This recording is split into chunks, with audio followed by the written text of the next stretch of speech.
No ar, programa Parada Técnica aqui na sua TV Guarulhos, programa número 9. Mais de 2 meses já no ar. Estamos com algumas modificações que o engenheiro Bruno colocou aqui. E vamos lá. Meu convidado de hoje formou-se em arbitragem em 90. Entrou no quadro da FIFA em 2001 e encerrou a sua carreira em 2002. E eu acompanho ele sempre, hein? Alfredo Loeblin, tudo bem? Tudo bem, obrigado pelo convite. É um prazer estar com você e com os amigos da TV Guarulhos. Legal, show de bola. Eu assisto ele lá no Mais 90, do Esporte Interativo. Aliás, obrigado pelo Esporte Interativo ter cedido ele. E eu assisto ele lá na bancada do Mais 90 do Alex Miller. Como é que é aquela bagunça lá? É o que você falou, é uma bagunça. São opiniões bem fortes e bem contundentes, essa é uma grande vantagem, mas eu acho que, acima de tudo, com respeito, né, com limite. Eu acho que você precisa sempre elogiar ou criticar o atleta, mas um limite em relação à pessoa, né? Legal. Bagunça no bom sentido, porque eu acho engraçado pra caramba. Às vezes não é, não. E a equipe é fera, é o que eu falo. A equipe é muito forte. Mauro Betting, Alex Miller, fera. Muito boa. E já de cara, como que é, o Loeblin? Encerramento de arbitragem e existe aquela coisa, muitos jogadores de futebol não gostam de assistir futebol, o Romário já dizia isso. E árbitros também que apitam, mas não me pergunta de futebol que eu não assisto. Você acompanha, você tem conhecimento. Como que é ser um comentarista ali, que eu vejo, você não é ligado à arbitragem, você fala de futebol. Se precisar, logicamente, você dá um comentário de um lance errado ou não. É porque eu fui de arquibancada, né? Eu fui torcedor de arquibancada, meu pai me levava nos jogos. Então eu tive os 3 lados, eu tive na arquibancada, dentro de campo e depois em rádio, em TV, essa coisa toda, em jornal. Então você tem uma visão um pouco mais ampla, né? Não que seja melhor ou pior, não é essa a questão, mas tem uma visão um pouco mais ampla.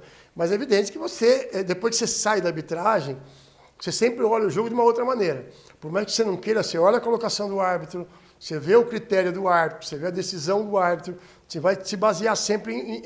você não olha só o jogo, você começa a ver as decisões tomadas pela arbitragem. Sim. Vamos falar um pouquinho do seu início. Você entrou no quadro da federação em 90? 90. Estreou em 92? Estreei em 92 no profissional, apitando A3, né? Os 2 primeiros anos foi mais... desde sub-11, né? Você vai até o sub-20, mas na primeira divisão, que eles consideram A1, A2, A3 em São Paulo, sim, foi em 92. De 90 a 92 você ficou fazendo as divisões abaixo. Você faz tudo isso daí abaixo. Então, vou fazer já uma pergunta que acaba sendo até polêmica e um pouco folclórica, depende da visão de cada um. Em 90 mesmo, você no seu início, você acompanhou muita coisa. O São Paulo foi rebaixado no Paulista de 90? Essa é uma discussão que a gente depende muito do ponto de vista. Se você for São Paulino, você vai dizer que sim. Aliás, desculpa, que não. Se você não for, você vai dizer que sim. O problema é que quando você faz regulamentos que lá na frente tenta beneficiar B ou C, tanto que o São Paulo acabou sendo campeão naquele ano, né? Porque era o módulo 2, o módulo amarelo, como você quiser chamar, subia e depois disputava. Ele disputou o módulo abaixo em 91 e disputou com o Corinthians a final que tinha ganho. É como a discussão de Ituano. De cima. É como a discussão de Ituano com o São Paulo. Quer dizer, teve o campeão paulista e depois teve o supercampeonato. Então é muito relativo. Eu entendo que, fazendo uma avaliação do campeonato, São Paulo foi rebaixado, sim. Mas você não pode dizer que quem diz que não foi rebaixado também não tem argumentos. Se a federação ela cria, ao mesmo tempo que ela cria o campeonato para agradar A, B ou C, ela cria o jeitinho brasileiro. E o brasileiro adora o jeitinho brasileiro para poder mudar tudo, né?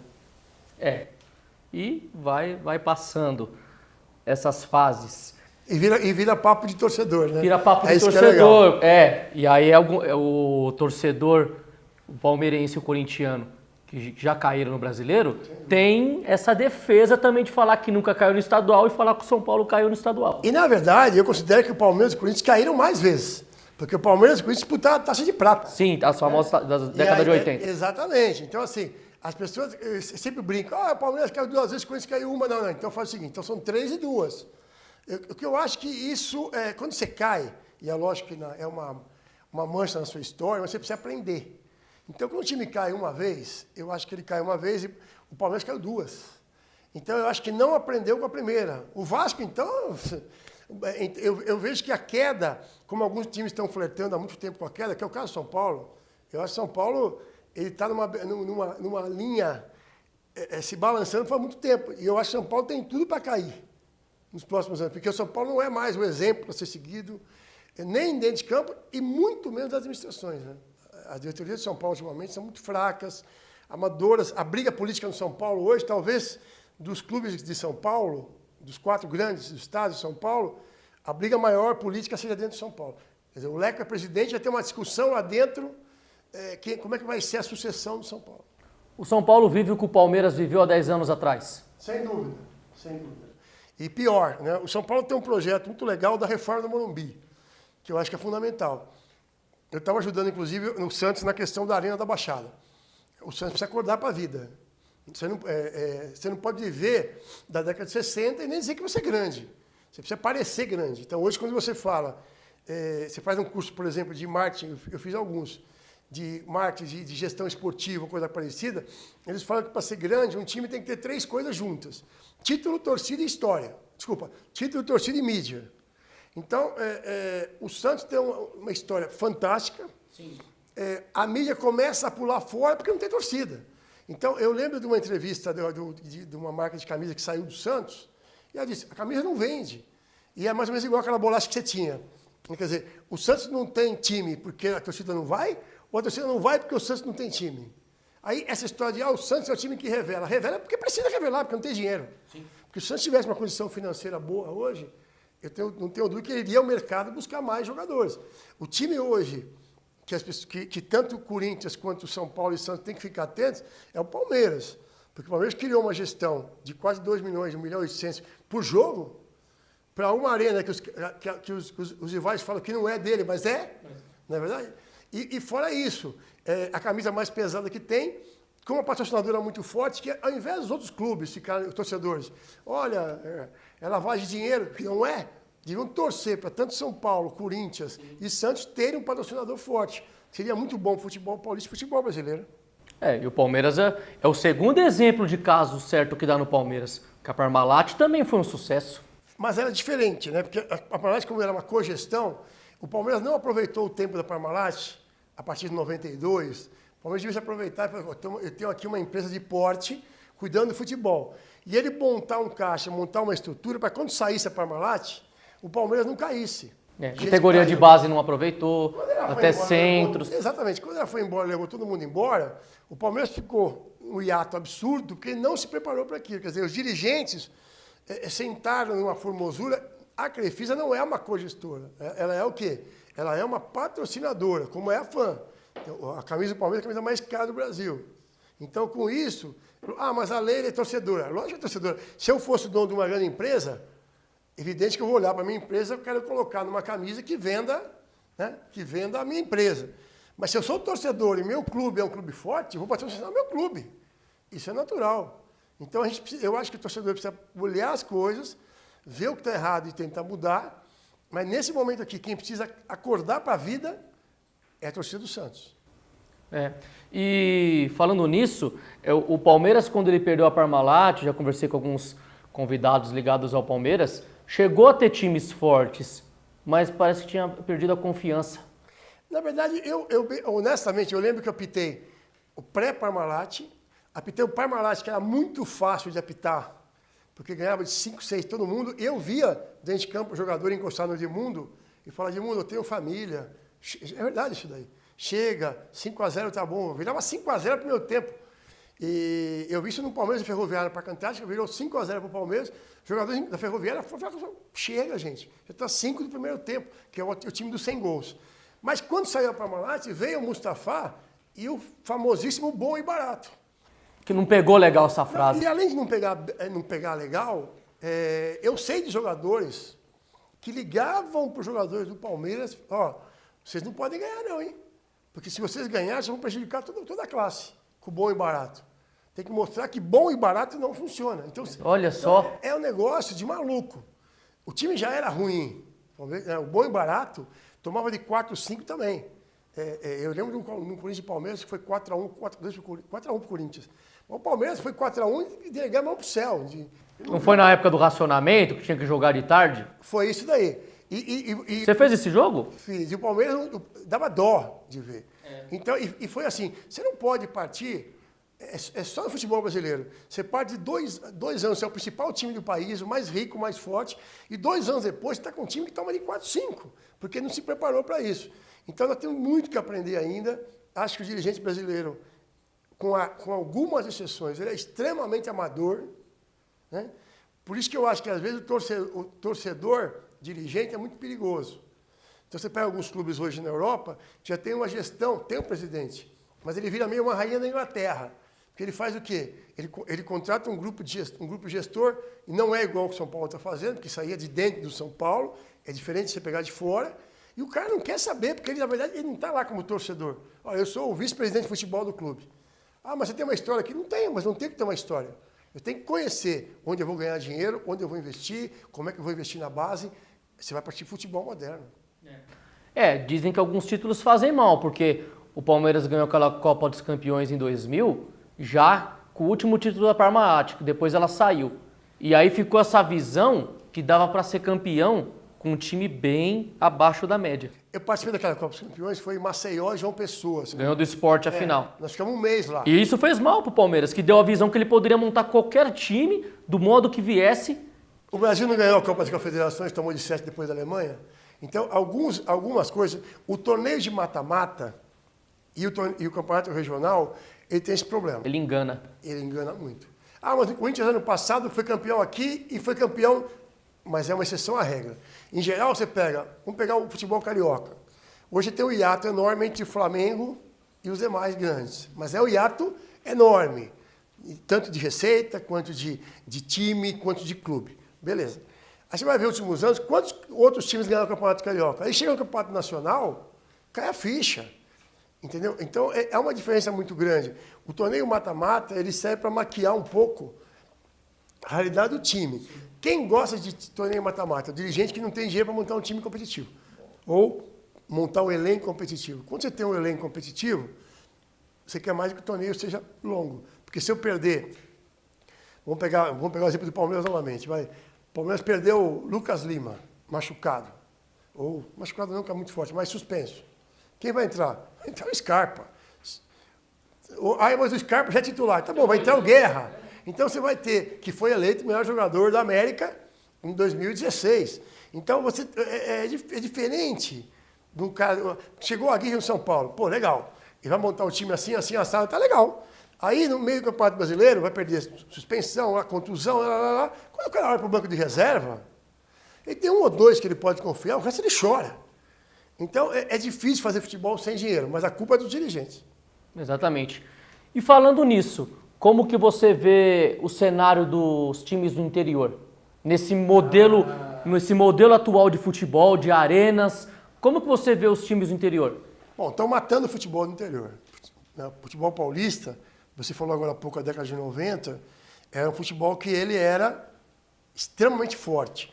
E era copiado no país inteiro. Porque o ex-presidente Fará, falecido presidente Fará, ele exigia o quê? Você não vai disputar se você não tiver a sua arena com gramado 100%. A vistoria no estádio é uma vistoria decente. Hoje, você não tem condição de levar esposa, filhos no estádio, em alguns estádios do interior, e às vezes time grande, porque o do Santos também na Vila, é sujo, o banheiro não dá para você usar. Vamos pegar aqui em São Paulo, quer pegar o Pacaembu? O Pacaembu é a empresa que fornece lanche para o torcedor. Pô, o cachorro quente chega às 7 horas da manhã, para você comer 5 horas da tarde. A salsicha fica verde. Então, assim, o interior é muito pior. Então, o que eu acho? A federação fez um campeonato agora, por exemplo. Começou em janeiro, vai terminar em abril, e começa o brasileiro. Então, foram 3 meses, 19 datas. E por que uma federação, ao invés de ficar fazendo só a Copa Paulista, ela não faz um grande fórum para os clubes do interior? Eu falei isso para o Reinaldo uma vez. Vai buscar sugestões, sabe? Não só de regulamento. O Fará fazia show no intervalo, entendeu? De repente, chegar na cidade, eu sou o presidente do clube, você é dono de uma loja de carro, vamos fazer uma promoção? Eu faço propaganda sua na camisa 1 mês de graça. Me arruma um carro, nem que for um carro popular. Vamos fazer um sorteio? Então, se eu tiver um carro popular aqui no jogo, e o jogo grande não precisa, ele vai lotar. Mas com um jogo de 2 times menores, você vai lotar isso daí. Então, o que tem que se fazer é se mexer. Agora, como os dirigentes de clube devem muito à federação, financeiramente falando, eles não têm, a palavra é essa mesmo, coragem, pode falar assim, não concordo com esse regulamento, eu não concordo com esse formato, eu fui fazer um outro formato. A Copa Paulista, o campeão dá uma vaga para a Copa do Brasil. Gente, e aí? E na primeira rodada, pelo ranqueamento, vai pegar um time grande e tchau, passa bem, acabou o ano. Então, o dirigente não vai investir numa Copa Paulista, a menos que seja um clube empresa. O Linense é um clube empresa, o Guarani, que deve subir do A2, é um clube empresa. Você tem aí alguns clubes empresa, mas, em geral, os clubes estão quebrados. Literalmente quebrados, por causa de um formato. Agora, é a tal história. Como é que você vai levar? Qual o atrativo de você ir no estádio hoje? Você não tem um torneio de aspirantes mais. Você não tem o Sub-20, que é o antigo junior, jogando antes do profissional. A sua esposa quer com você. Tá bom, como é que sua esposa, sua filha vai usar um banheiro de estádio? Ah, mas tem banheiro químico. Pior. Então, tem uma série de coisas que estão tampando os olhos para aprender. Eu acho que o regional não acaba, porque em outros estados é muito forte. Então, por exemplo, eu vi uma fala do ex-presidente do Ceará. Ele falou assim, que ele prefere jogar o campeonato cearense, que ele joga 7 vezes com o Fortaleza, do que disputar a Série B. Por quê? Porque os 7 jogos com o Fortaleza, ele vai lutar.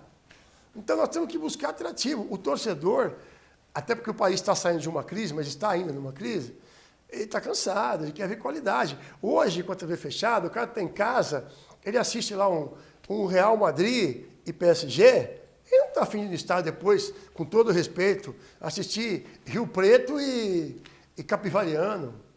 A menos que Rio Preto e Capivariano sejam um atrativo. Sim. Eu vejo que o torcedor local de Norte e Nordeste, ele gosta muito do estadual. Sem dúvida. Ele vê com bons olhos. E eu também, eu aceito, porque as cotas são menores. Então ele quer ver o clássico local. Sem dúvida. Eles dão muito valor. E eu acho que a Copa do Nordeste talvez seja o torneio assim, fora local e nacional, o melhor desenvolvido. Eu acho que, sem dúvida. E assim... A Copa Verde também, né, do Norte. A Copa Verde é muito legal, que é a antiga Copa Norte. É. Que eles englobaram o Mato Grosso e tal, que é a antiga Copa Legal, que precisa também englobar ali o Mato sem Grosso. Dúvida. O Amazonas, e aí você tem Roraima, Acre, Rondônia, Amapá. Enfim, o Santos do Amapá foi até agora, acho que foi desclassificado, se não me engano. Perdeu o primeiro jogo, o Paysandu, onde está o Walter, inclusive, né? Sim. E tem o jogo da volta. Mas a questão é a seguinte, é atrativo lá. Então, por exemplo, o torcedor do Remo, ele sabe que o Remo, mesmo que suba o Paysandu para a Série A, ele já sabe que... o Paysandu chegou há poucos anos na Libertadores. Sim. Né? Aliás, ganhou do Boca. Ganhou e perdeu. Lá na Bombonera. Então, o que acontece? Mas ele sabe que é mais legal para ele, no dia a dia, ganhar o Repá.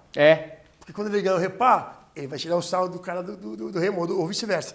Então, nós temos que criar mecanismo. O que nós não podemos fazer é aceitar, mas é assim mesmo, são só 3 meses, tem que haver um respeito ao time interior. Você pega o Mojimirim, está quase fechando as portas.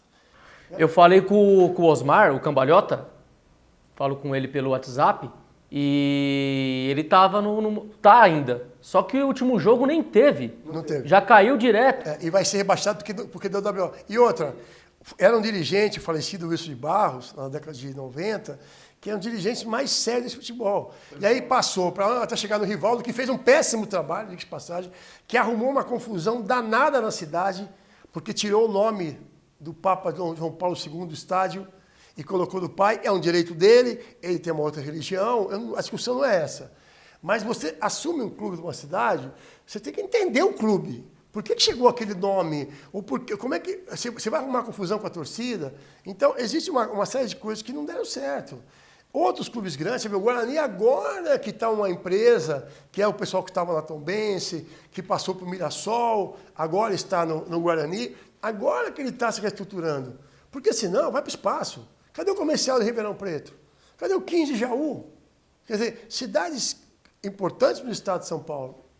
E aí, no regional de outros estados, isso não acontece.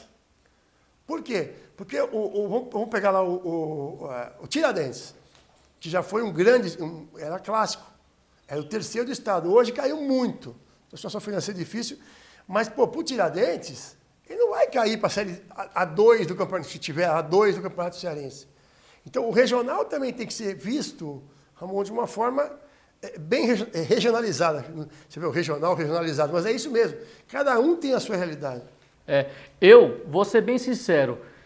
Quando eu vejo um clube tradicional que consegue voltar para a Série A do brasileiro, e quando eu vejo um clube empresa, eu torço totalmente para o clube tradicional. Então, eu adoro ver o América Mineiro na primeira divisão, gosto de ver o Juventude, gostaria de ver a Portuguesa, que, nossa, infelizmente. Então, eu gosto de ver os clubes tradicionais.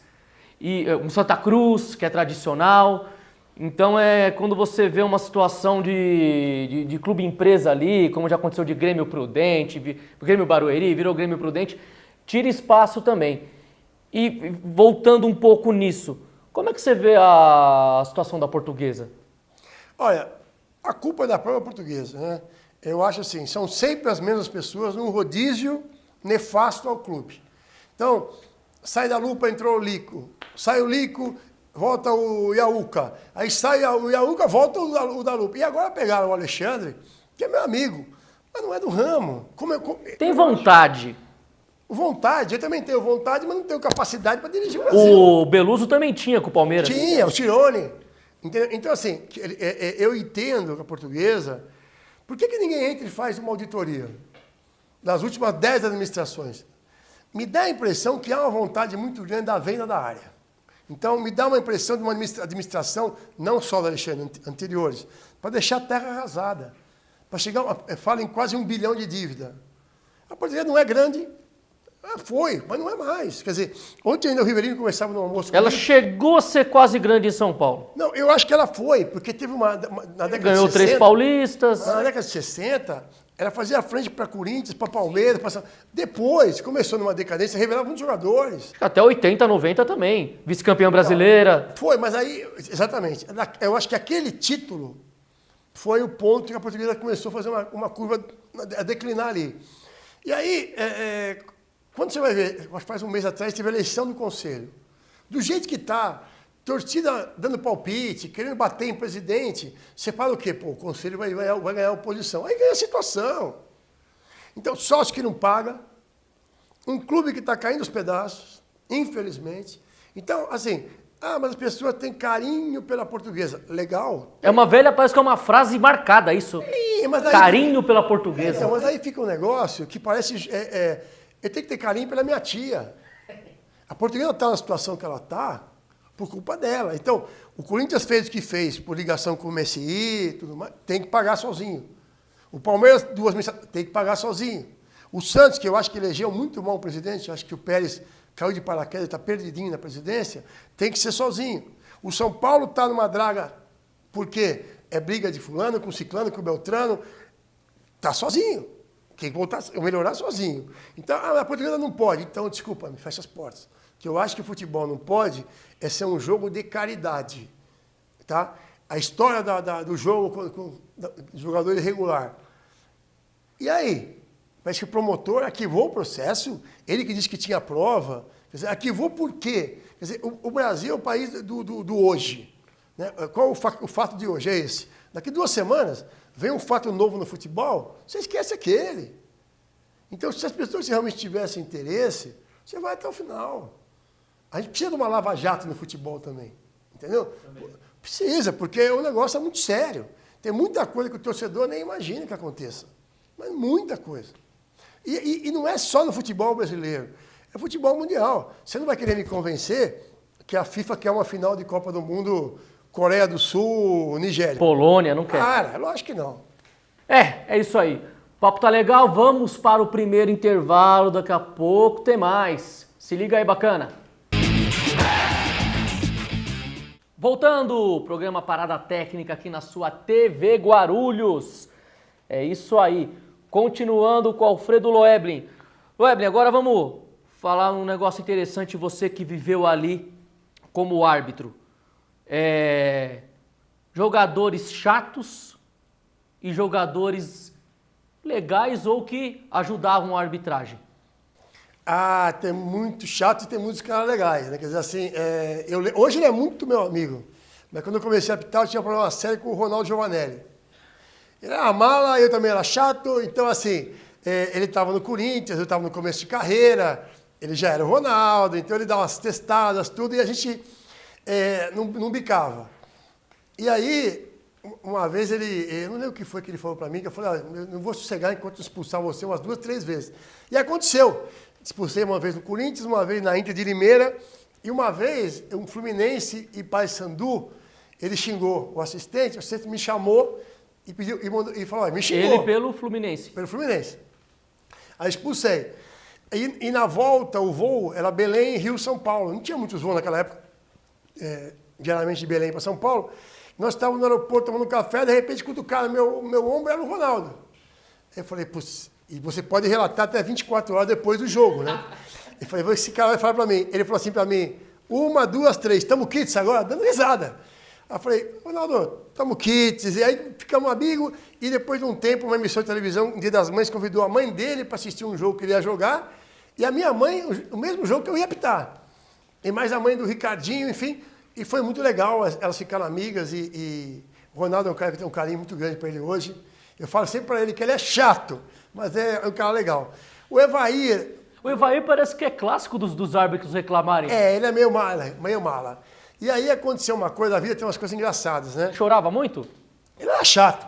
E aí, no Palmeiras, no São Paulo, no Goiás, mas sempre, cruzava com o Evair, era um pé para o jogo dele. E eu acho também que ele não gostava, o jogador também, quem é o árbitro hoje? É o Loeb, esse cara é chato e tal.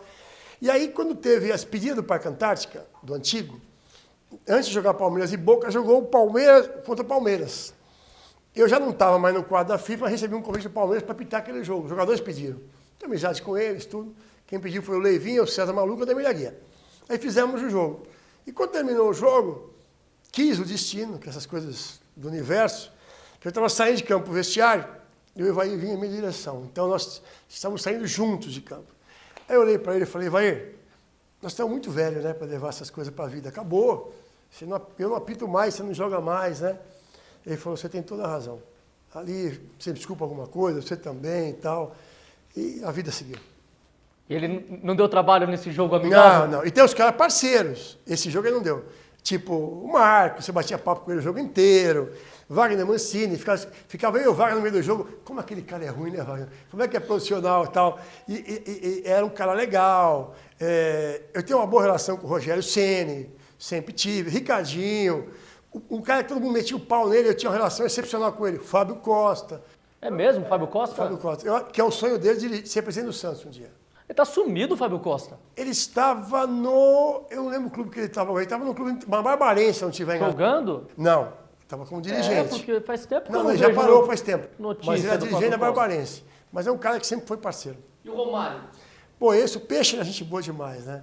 Não reclamava. Vai ver que eu tomava uma chegada muito junto, ele falava, Peixe, o cara me deu no meio. Mas não era um cara que reclamava e, pelo contrário, ajudava a arbitragem. Uma vez eu expulsei o Reinaldo, que é centroavante do Flamengo, era Reinaldo? Moreno? Moreno, é. Foi pro São Paulo depois? Isso. E ele deu uma cotovelada, ele veio para cima de mim com tudo, reclamar da expulsão. De repente, o Romário veio e falou assim, ô Reinaldo, tá louco? O Lebre tá certo, você viu o que você fez? Então, você não viu o que você fez? Então, assim, era um cara que ajudava bastante na arbitragem.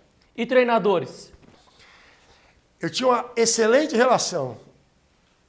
Nelsinho Batista, Emerson Leão, Joel Santana, Zagallo.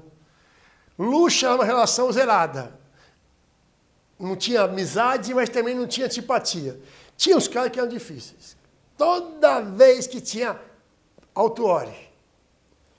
Era impressionante, mas eu já sabia que ia ter alguma coisa, que ele reclamava muito, de tudo. E eu tinha uma relação muito boa com o Filipão. Eu lembro que uma vez eu fui fazer uma Copa Rio-São Paulo, Palmeiras e Botafogo, e na volta, nós voltamos o mesmo voo do Palmeiras.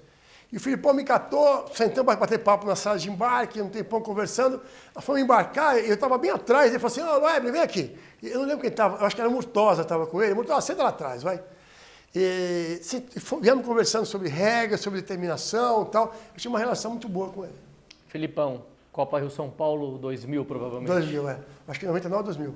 2000. Você falou do Paulo Tuori, aquele brasileiro de 95 que o Botafogo ganhou, você chegou a fazer algum jogo daquelas decisões? Fiz. Das decisões não, eu fiz em 95, ele estava no Botafogo, eu lembro de um Vitória e Botafogo foi em Salvador. E aí no meio do jogo, o Botafogo queria uns 5 pênaltis no primeiro tempo. E eu vai levantando, vamos jogando, e vai. Aí no intervalo ele estava assim, uns 30 metros de mim vindo. Eu falei para ele, ó, para aí. Para que você vier mais perto, daqui você já vai direto. Aí ele falou assim, não posso falar com você? Eu falei, não. Por quê? Porque eu não quero. Aí ele pegou e foi embora. Aí quando eu estava saindo, ele estava dando entrevista, eu vi que ele falou assim, o problema desse jogo aqui é que o árbitro quer aparecer mais que os jogadores. E eu escutei. Aí não tem problema nenhum. Aí na volta, antes de começar o jogo, eu fui lá no banco de reserva e falei, ó, tá vendo como eu quero aparecer mais? Você já sentou aí? Então levanta e tchau. Então assim, a relação não era boa. Eu não gostava dele, ele não gostava de mim. Não de pessoa, de árbitro e treinador. O Santos não batia. Não adianta, entendeu? E o caso que eu até comentei com você... Eu era garantido e ele era caprichoso. Eu comentei com você em off que eu achei engraçado, e acabou ficando cômico para todos, aquela expulsão do Viola e do Roque Júnior no Palmeiras e Santos. Aquela lá foi o seguinte, o meu assistente era o Arthur Alves Júnior. E logo no comecinho do jogo, ele me chamou 1 minuto de jogo. E falou assim, ó, o Viola deu um soco no Roque Júnior, e o Roque Júnior revidou. Qual a instrução que tinha para o árbitro? Se o assistente chamar e determinar uma expulsão, uma agressão, tem que expulsar. Eu fui lá, Viola vermelho, Roque Júnior vermelho. E eu tinha uma relação excepcional com os dois. O Roque falou assim para mim, eu sou amigo do Viola. Eu falei, ó, desculpa, apontei, o assistente avisou. O Viola abraçou o Roque Júnior. Eles saíram abraçados e foram assistir o jogo abraçados. Aí, eu falei, tô morto. Cheguei no vestiário, eu falei, Arthur, não, Loeble, eu vi, falou, reza para alguma câmera mostrar. Que se não mostrar, e não mostrou, nós estamos mortos. Na segunda-feira, o Fará me ligou, eu tinha uma relação muito boa com ele, mas era um cara muito sério. Ó, vou falar para a comissão, você está fora, 1 mês. Você e o Arthur estão suspensos 1 mês. Falei, presidente, eu liguei para o Gustavo Caetano Rogério, que era como comandava a arbitragem. Bom, vocês dão uma instrução. Se o assistente chamar, que foi fora do campo visual do árbitro, teve agressão e revide, e é para expulsar, eu expulsei, eu estou fora, não me chame mais. Aí, na época, o Armando Marques me chamou, me ligou e falou assim, Lebeling, vocês estão fora em São Paulo, isso é um absurdo. Você vai apitar quarta-feira, que foi apitar a Copa do Brasil, Internacional e Goiás, no Beira-Rio.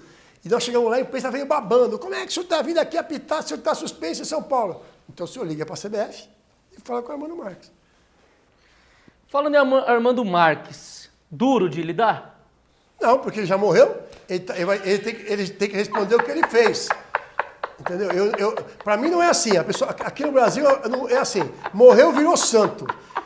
Eu não sou politicamente correto, eu odeio isso. E essa história de o cara morrer e virar santo aqui no Brasil, ou em alguns países do mundo, que não é em todo lugar que é assim, para mim não. Os canalhas também envelhecem, os canalhas também morrem.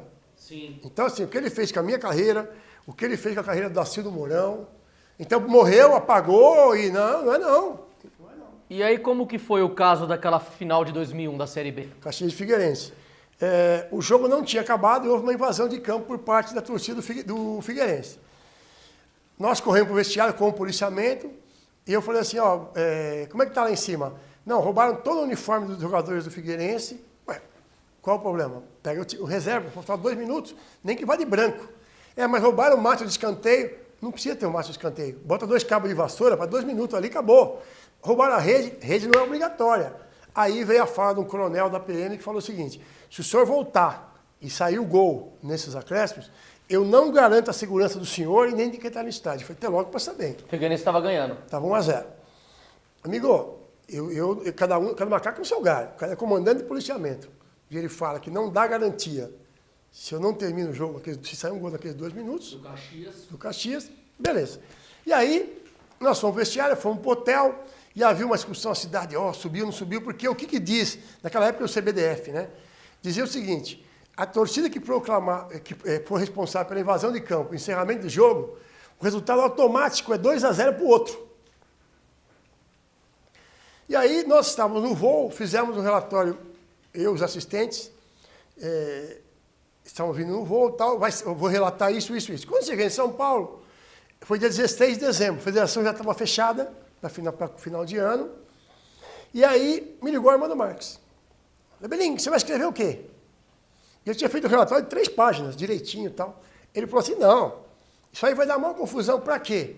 Você vai relatar que a torcida do Figueirense invadiu o campo depois do final do jogo. Eu falei, não dá. Eu avisei o capitão do Caxias que o jogo não tinha acabado. Eu avisei o capitão do Figueirense. Eu avisei os 2 presidentes. Eu não vou poder apitar um jogo no Sul, Armando. 5 anos. Aí ele brincou e falou assim para mim, você vai para o Nordeste. Você não gosta das praias? Aí eu falei assim para ele, ó, se desculpe, não é meu jeito de trabalhar, eu não vou fazer isso. Você que sabe. Aí bateu o telefone na minha cara. Naquela época não tinha celular que nem hoje. E ele ligou na minha casa umas 200 vezes, eu não estava trabalhando, ele não me achava, tal, blá, blá, blá, blá. Comecei a ligar para o Fará. E o Fará tinha viajado com o Reinaldo Carneiro Bastos, ele estava num navio na Argentina, com a família, no final de ano, e eu precisando falar com ele, não achava na federação, desesperado. O Armando me ligando, o Armando falou assim, ó, te coloquei na FIFA, no outro telefonema, eu vou tirar da FIFA. Você faz assim, você relata o que eu quero, se você relatar, a Copa do Mundo está aí. Você não é filho de alemão? Imaginou apitar a Copa da Alemanha? Que orgulho para sua família. Falei, Armando, não vou fazer, não vai fazer? Beleza, você está fora da FIFA. Aí consegui achar o Fará, a secretária conseguiu falar com ele chegou em São Paulo, me ligou e falou assim, ó, vem na federação. Aí eu fui na federação, na sala dele, ele gostava muito de cavalo, uma sala enorme, cheia de quadros de cavalo, uma mesa, tinha acho que 5 metros de mesa de mármore. E o que aconteceu? Eu falei, aconteceu isso. Ele falou, já mandou o relatório? Eu falei, não mandei o relatório. O que eu faço? Se eu minto, ou acaba a minha carreira. Ele falou assim, espera um pouquinho só. Chamou o Reinaldo Carneiro Bastos na sala dele. O Reinaldo ficou de pé assim, lá da mesa. Ele dava murro na mesa e falava assim, o Armando não vai acabar com o meu árbitro. O árbitro é nosso. E ligou na minha mesa, esse sim para mim, o grande responsável pelo final da minha carreira, Luiz Sveiter, que era presidente do tribunal da STJ, do Supremo, STJD. E ele falou assim, o Loeb, está ouvindo? Com viva voz? Estou. Fará, faz o seguinte, fala para o Loeb mandar o fax para o Armando parar de encher o saco, do jeito que o Armando quer. Então eu fiz um relatório do jeito que o Armando queria. Só 4 linhas, invasão de campo, foi... E aí ele vai trazer na minha mão um relatório exatamente daquilo que aconteceu. Eu vou marcar aqui no Rio de Janeiro com ele semana que vem. Eu fiz isso. Mandei por fax, que ele falou que não ia valer nada, que era um fax, e eu peguei o relatório. Aí o Fará falou assim para mim, olha, você vai no Rio de Janeiro, marcou na CBF comigo. Você vai fazer o seguinte, antes de entregar para ele na mão dele, você vai falar assim, o senhor me garante direito de justiça? Se ele falar garanto, eu falei, presidente, não tem testemunha, é um desembargador. Se ele falar garanto, você pode entregar. Se ele falar, vamos ver o que vai acontecer, você não entrega. Eu falei, tá bom, presidente, beleza. Fui para o Rio de Janeiro. Me recebeu na CBF, sentado assim numa mesa, eu e ele, blá, blá, blá, falei, ele falou, perguntou um monte de coisa. Você vai apitar, ia começar o Campeonato Paulista. Você vai apitar domingo? Eu falei, vou apitar, em Mojimirim, inclusive. Ele falou assim, então não fala para ninguém o que aconteceu, que eu vou chamar a imprensa semana que vem, depois que eu ouvi o Armando, e vou avisar a imprensa semana que vem. Falei, tá bom, beleza. Vim para São Paulo, ponte aérea, quando eu liguei o telefone, vai ter não tinha WhatsApp na época, mas tinha umas 200 mensagens, mais de 100 telefonemas da imprensa, via sindicato. Eu falei, o que está acontecendo? Tanto que o primeiro que eu atendi, logo que eu desci, foi o Milton Neves. O Ivete esperou eu sair, aproveitou que o Filipão estava convocando a seleção brasileira, desceu e falou assim, quando terminar a convocação, eu quero falar com a imprensa. E divulgou que havia uma denúncia desse jogo. Puta, foi um inferno. A federação me tirou da primeira rodada, blá, blá, blá. Isso foi numa terça-feira. Na quarta-feira, o que acontece? O Fará cai da presidência da Federação Paulista. Ele ia pedir licença, a jogada era a seguinte, jogada, a palavra muito forte, mas ele falou o seguinte, que ele ia pedir licença, porque ele tinha 8 ou 9 processos para responder, grandes, sendo que 3 eram pessoais. Então ele ia pedir licença para os 3 ele responder, depois ele voltaria e responderia como presidente da federação. E ele acertou com os vice-presidentes que quem ia assumir era o Reinaldo. Então tá tudo bem. Chegou na reunião da federação, no arbitral para assumir o presidente, O Marco Polo Leonel levantou a mão e falou, dá licença, presidente, de acordo com o inciso tal, do artigo tal, do regulamento da federação, assume o mais velho, até logo passar bem, eu sou o novo presidente. Foi lá, caiu. Que era quem estava me dando retaguarda naquele momento. Eu passei em 24 horas de melhor árbitro do Brasil, 2 anos seguidos, para bandido, estelionatário, ladrão, vagabundo. Eles indicaram um cara que era o Marcos Basílio, que é um promotor do Rio de Janeiro, um juiz, desculpa, que inclusive foi o cara que condenou o Fernandinho Beiramar. Ele foi o relator do processo. Ele veio para São Paulo me ouvir, fizemos uma cariação com o Armando Marques. O Armando Marques esteve um chilique no Rio de Janeiro, na cariação. Ele falou, professor, desculpa, eu respeito muito sua história, tudo mais, sua idade, mas você mandou fazer. Você mandou fazer. Ponto final. Beleza. No último dia, antes do julgamento, que foi no Rio de Janeiro, terminou a reunião nossa, promovida pelo Dr. Marcos, ele falou assim para o advogado, que era o advogado nosso do sindicato. Vou falar uma coisa aqui dentro, que se vazar, agora eu falo, que já foi 10 anos, já falei mais vezes. Vou falar aqui um negócio, eu recebi mais de 50 telefonemas desse jogo. Sabe quantos falam que ele vendeu esse jogo, que ele fez negócio errado? Nenhum. Mas teve esquema esse jogo. Mas que esquema? Não entendia. E fomos para o julgamento. No julgamento, o falecido Israel Gimper, da Jovem Pan, do Rio, antes de começar o julgamento, me chamou e falou assim, o que você está fazendo aqui? Ué, meu julgamento, eu quero ouvir o julgamento. Eu não vou ser ouvido, mas eu quero ouvir. Falou, você já está condenado. Já está condenado. Teve uma reunião aqui 3 horas da tarde, já fizeram uma reunião. Eu falei, não é possível. Não é possível. Aí fomos para o julgamento. Isso tem prova, que isso aí está nos autos, você pode buscar. Não estou falando... Começou o julgamento, qualquer julgamento, quem vota primeiro é o relator do processo, que era o Marcos Basílio. Começaram com outros caras votando. E o primeiro que votou falou assim, eu estou aqui 2 da manhã por causa desse árbitro, então assim mesmo, eu condeno esse árbitro e absolvo o Armando Marques. O outro virou e falou assim, quem é Alfredo Loeb e quem é Armando Marques? Armando Marques representou a arbitragem nacional, blá, blá, blá, blá, blá, absolvo, o argumento, absolvo o Armando Marques e condeno o Loeb. Quer dizer, e o Marcos Basílio, que era o relator, foi o último a votar. E ele virou e falou assim, eu só queria entender uma coisa, se é tudo mentira o que ele falou, o que esse árbitro ganharia com isso? O que ele ganhou em contar uma história dessa? Que vantagem que ele teria? Vantagem nenhuma. Acabou a carreira dele, aí eu vou suspender ele 3 meses por 2 relatórios e suspendo o Armando Marques por 6 meses por conduta indevida. Só que deu 7-1. Eu peguei 6 meses de suspensão. Aí quando eu peguei 6 meses de suspensão, eu estava saindo, o mesmo Israel Gimpel falou assim para mim, procura outra coisa para fazer. Eu falei, não, daqui 6 meses eu volto. Eles vão acabar com o homem. E aí começou. Que eu era estelionatário, que eu era ladrão, que eu não sei o que. Você não tem noção do que a gente passou. Eu era casado, acabou com o meu casamento, com telefone dia e noite, ameaças de morte para minha esposa, para minha ex-esposa. O negócio tomou um vulto que você não tem noção que eu passei 3 anos. Aí, isso foi em 2001, 2002, 2003, 2004. Em 2005, veio o telefonema que mudou tudo. Que foi um telefonema do presidente do Sindicato dos Atletas de São Paulo, Martorelli. E falou assim, eu preciso falar com você hoje, no sindicato. Eu fui para lá, aconteceu alguma coisa, fiquei preocupado. Aconteceu. Pelo novo estatuto, o Sindicato dos Atletas pode indicar uma pessoa para a Comissão da Arbitragem de São Paulo. Nós queremos indicar você. Eu falei, vocês estão loucos. E só um parêntese. Quando aconteceu tudo isso comigo, 3 jogadores entraram em contato comigo perguntando se eu precisava de dinheiro. Fábio Costa, Marcos e Ricardinho. Quer que faça um jogo para você? Porque a gente não concorda com isso. Eu falei, vocês estão loucos, vocês vão arrumar uma confusão, esquece isso. Aí eu falei assim para ele, Martorelli, e quem vai ser o cara que vai dizer para a federação que sou eu? Os caras não vão querer, eu falei, não tem que querer. Mas quem que me escolheu? Qual foi a ideia? Você quer brigar com o Marco Polo, é isso? Ele falou, não.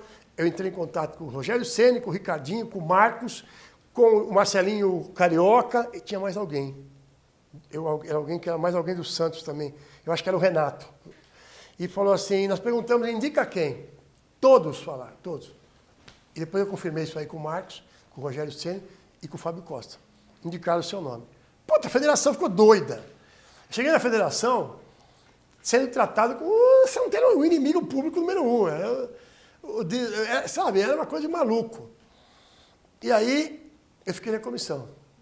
E eu fiquei na comissão todo aquele campeonato paulista e aquela nomeação passou para todo mundo que não tinha nada contra mim.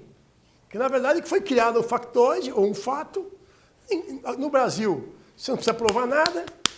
Tinha cara que na televisão falava que era ladrão, puta, pede a fita, vamos processar, tem que provar. Chega lá, não tem mais a fita, que tinha um prazo de um mês, alguma coisa parecida, até a justiça resolver. Beleza. Entreguei na federação, não precisava, hein?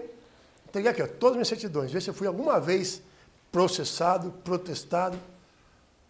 Para não que tinha nada, tinha um pensão alimentícia da minha filha, quando eu me separei. O único processo que tinha. E aí, quando terminou o Campeonato Paulista, eu falei assim, agora eu vou entregar o cargo. Por quê? Porque agora começa o Campeonato Brasileiro. Então vai ter uma relação da Comissão de São Paulo com a relação do Rio de Janeiro. Como é que eu vou trabalhar com o Armando Marques? Aí eu entreguei. Mas o troco já tinha sido dado. Então é essa a história. Não tem...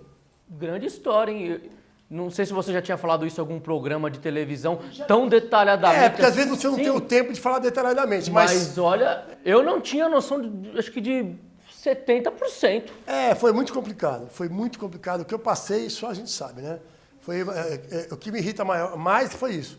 Vai ter passado de melhor árbitro 2 vezes no Brasil para em coisa de 2 meses, bandido e senatário. Como se a federação não olhasse tudo. Ela pede todas as certidões dos árbitros. O árbitro tem que entregar todos os anos, todas as certidões. E aí ninguém me defendia, e foi uma coisa muito complicada. E agora aconteceu uma coisa há uns 3 anos atrás na rua, que para mim ali também foi um sinal que eu agi certo. Eu estava num shopping, aliás. Eu estava num shopping e tal, e aí passou um rapaz, já meia idade, com um garoto. Eu falei, dá licença, você é o Loeblin, né? Eu falei, não, eu voltei a ser o Alfredo. Eu estou mais velho, barrigudo, cabelo branco e tal. E ele falou assim, não, o moleque junto, o moleque dos 10 anos. Ele falou, filho, é o seguinte, esse cara aqui, ele falou a verdade, ele se ferrou. Mas ele falou a verdade. Então o que eu quero é que você fale a verdade sempre, não é isso? Eu olhei para o garoto e falei assim, você tem que falar a verdade sempre. Mas por dentro, minha vontade foi a seguinte, você está no Brasil. E no Brasil o que menos importa é a verdade. No Brasil vale o jogo de interesses, vale quem pode mais. E no futebol também. O brasileiro tem dificuldade para aceitar a verdade. Mais do que isso, né? Porque às vezes a verdade que é contada para ele também não é aquela verdade. É uma verdadezinha, nota 5. Verdade genérica. É isso, é a verdade que interessa, né? É aquela verdade que não tem muita explicação. Eu não gosto dessas coisas assim, olha, política, futebol e religião se discute. Não, pelo contrário. Você não discute, porque quando você não discute futebol, quando você não discute política e quando você não discute religião, é que os maus tomam conta. Você tem que discutir para mostrar, olha, eu não concordo com isso. Aí que você vai buscar argumentos. Eu adoro discutir com quem tem argumento, né? Eu não concordo porque eu não concordo, aí não dá, eu não vou perder meu tempo com isso. Mas as pessoas eu acho que têm que discutir e passar a entender melhor como um todo. O futebol tem uma importância muito grande na sociedade brasileira, para ser tratado, porque o futebol ele ainda é usado, né? Muito em relação ao homem, a novela, por exemplo, em relação à mulher, para você controlar a sociedade, para você poder controlar uma série de coisas. Só não vê quem não quer. Aí eu sou sociólogo de formação, então, mas isso aí é uma coisa muito natural. O futebol tem uma importância muito grande. Então a verdade no futebol tem que prevalecer sempre. Com certeza. E fico feliz de você ter dado a volta por cima. Muito obrigado. Só quem passa para saber mesmo. Vamos para o segundo intervalo e no terceiro tem um bate-pronto final aí com o Loeblin, beleza? Se liga, bacana! Programa Parada Técnica na sua TV Guarulhos, último bloco, um bate-pronto agora com o Loeblin. Loeblin, futebol antigo ou atual? Antigo. Antigo, não tem nem comparação. É muito dinheiro, pouco talento. Muito mimimi e pouco raiz. Eu prefiro futebol raiz. E a arbitragem nesse contexto de antigo e atual? Mesma coisa. Muito cara formado em academia, geração Daronco, sabe, toda bombada, e falta aquele moleque formado na várzea. A federação tinha que pegar, ela cobra uma nota preta dos candidatos à arbitragem. Ela tinha que ter uma quantidade de vagas, de bolsas de estudo para moleque de periferia, que apita final de semana no terrão. entendeu? Ou ir na Fundação Casa, por que não ir na Fundação Casa? Tem um monte de garoto ali que errou na vida, mas erros acontecem. Pega o moleque, ó, quem não quer jogar, quem que eu quiser apitar aqui? Leva o moleque, dá uma chance, entendeu? É fácil falar só querer receber, receber, receber. Agora, o moleque que está na Fundação Casa, será que ele tem a mesma aparência? Ou ele é magrinho, raquítico, ou tem que ser aquele bombadão, que sabe, que aparece na televisão, parecendo que está no BBB. Então a gente precisa rever essas coisas. O futebol virou uma coisa muito de televisão, sabe, muito show. Assim, muito show, a palavra é essa, tem razão. Só que não tem show lá dentro. Não tem show lá dentro, porque também ninguém quer mais ganhar de goleada. Se o time faz 2 gols, vai para trás. É legal antigamente, 6-3, 4-2, 7-2. Hoje não, hoje joga para não perder primeiro. Eu fiz o curso de treinador, e a primeira coisa que os caras falam, primeiro você fecha a casinha e você não perde. Depois vê se você ganha. Referência de árbitro, teve? Dulcide Vanderlei Bosqueira e Almir Laguna. O Dulcide já falecido, o Almir infelizmente está muito mal de saúde, eu soube. Faz algum tempo que eu não sei da saúde dele, mas ele estava muito mal. Mas é um cara que me achou que eu jogava na várzea e quando não estava jogando eu apitava. E ele me viu um dia apitando e falou assim, você gosta de apitar, né? Eu falei, gosto. Ele falou assim, por que você não aprende? Até hoje eu não sei se ele falou que eu não sabia nada, ou se era para aprender na federação. Mas acabou dando certo, foi meu caminho na vida. Quais foram os 3 melhores jogadores que você viu? Que eu apitei? Ou que eu vi? Pode ser das 2 colocações. Tá, que eu vi, Pelé, obviamente, Rivelino e Maradona. Que eu apitei, Maradona, finalzinho de carreira, mas apitei alguns jogos, Romário e o Fenômeno. Fenômeno. Favorito para a Copa? Ou um top 3 também? Top 3? Alemanha, Espanha e França. Me fala uma coisa, voltando um pouquinho, o Maradona se apitou aonde? Ele tinha voltado pro Boca, né? 96, se eu não me engano. Exatamente, Você fez o campeonato argentino? Não, não fiz campeonato argentino. Teve um torneio lá que era amador e levaram um trio de São Paulo, do Brasil, fui convidado para ir. Eu não estava nem na FIFA ainda, foi muito legal. Caramba, legal. Weber, muito obrigado. Nesse segundo bloco agora, eu acho que ficou uma lição e muita gente da época, eu tenho 30 anos, que não tinha o conhecimento exato do que aconteceu, é bom refletir. E a verdade aparece, você deu a volta por cima, você está muito bem hoje no Esporte Interativo. Obrigado ao Esporte Interativo e obrigado pela atenção que você deu também, você me atendeu muito bem. Imagina. Então aquele negócio, pega uma sintonia assim, né? Eu acho que futebol você precisa avaliar, eu sempre digo o seguinte, eu não avalio empresa, eu avalio pessoas. Eu acho que precisa no futebol lidar mais com gente. Eu não gosto quando o jogador de futebol ele chega num estágio que ele cria, tem a empresa dele. Aí você tem que ter 5 staff, tem não sei o que lá. Eu ainda prefiro lidar com gente. Eu acho que a gente tem que entender que as pessoas, todas merecem a mesma atenção, o mesmo respeito, e todas lutam honestamente para buscar seu espaço, e por isso que eu acho que todo mundo é igual. Afinal de contas, se fosse diferente, a gente não está no mesmo planeta. Né? E essas pessoas não sabem o dia de amanhã. Exatamente. Depois não adianta chorar. Muito obrigado mesmo e até a próxima. E eu vou lá no Esporte Interativo acompanhar o Mais 90. Vai ser um prazer te receber, agradecer a sua atenção, o seu carinho, o pessoal que está assistindo em casa, um grande abraço. Obrigado. Valeu, galera. Até o próximo Parada Técnica. Se liga, bacana.